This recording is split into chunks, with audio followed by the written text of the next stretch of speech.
Турк улсын Измир хотно болсон олон улсын тоглогч нарын ур чадварын тэмцээнд Ховд аймгийн тоглогч Цэцэгмаа 3 төрлөөр оролцож хүрэл медаль хүртсэн амжилтыг үзүүлжээ.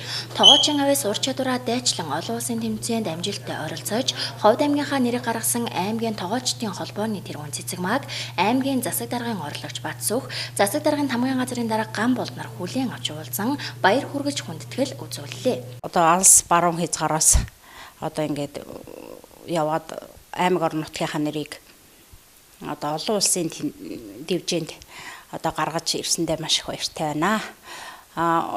Тэмцээнд явхад бол бүх зардлыг өөрөөсөө гаргаад явж байгаа ч гэсэн бас их юм үзэж одоо тогооч хүн ер нь эзэмшсэн мэргэжилтэй эзэн байх харуулах гэж нэгдүгээрт хоёрдугаарт бол одоо энэ тогоочтой холбооны тэргүүн гэдэг утгаараа бүх тогоочтой урайлж одоо хүн хаанч байсан одоо өөрийнхөө ур чадварыг хаанч гаргаж харуулж болдсон байна гэдэг одоо юуг харуулах гэж одоо явсан нодлон 2017 онд одоо Чингис хаан олон улсын тэмцээн Монголд болж одоо тэнд орж хүрэл медаль аваад тэрнээсээ одоо олон улсад явах эрхээ олж авсан байгаа. Олон улсын тэмцээнээс одоо хүрлээс дээш медаль авсан тогооч одоо мастрын болцлыг хангана гэсэн бас нэг шалгуур үзүүлэлт байгаа. Бид нартай явсан тогооч нар дотор одоо мастер тогооч Улаанбаатарын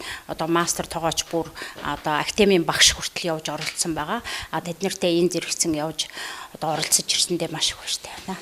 Тэмцээний гол онцлог бол одоо 24 орны 2000 тогооч оролцсон. Тэнд бол манай монголчууд үнэхээр монгол хоолоо хийж оролцсон л хамгийн онцлог байсан.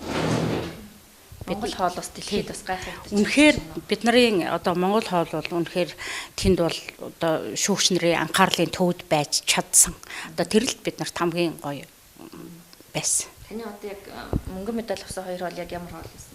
Одоо хоньны махаар хийсэн хоол тэгээд тэр нэг угсаатны үхрийн гол махаар хийж мөнгөн медаль авсан. Энэхүү тэмцээнд дэлхийн 24 орны 2000 гаруй тогооч оролцсон байна. Мөн тус тэмцээний дараа үргэлжлүүлэн Киргиз улсад болсон олон улсын тогоочдын ур чадварын тэмцээнд 2 төрлөөр оролцож мөнгөн медаль хүртсэн байна. Тэрээр алс баруун хязгаар нутагт нийтийн хоолны салбарыг улам бүр хөгжүүлэх, холбооныхоо үйл ажиллагааг сайжруулж ажиллах, олон шав нарыг төрүүлэн бүс улаас олон улсын хэмжээнд ур чадвараа үнэлүүлэхийг зорин ажиллаж байгаагаа хэллээ.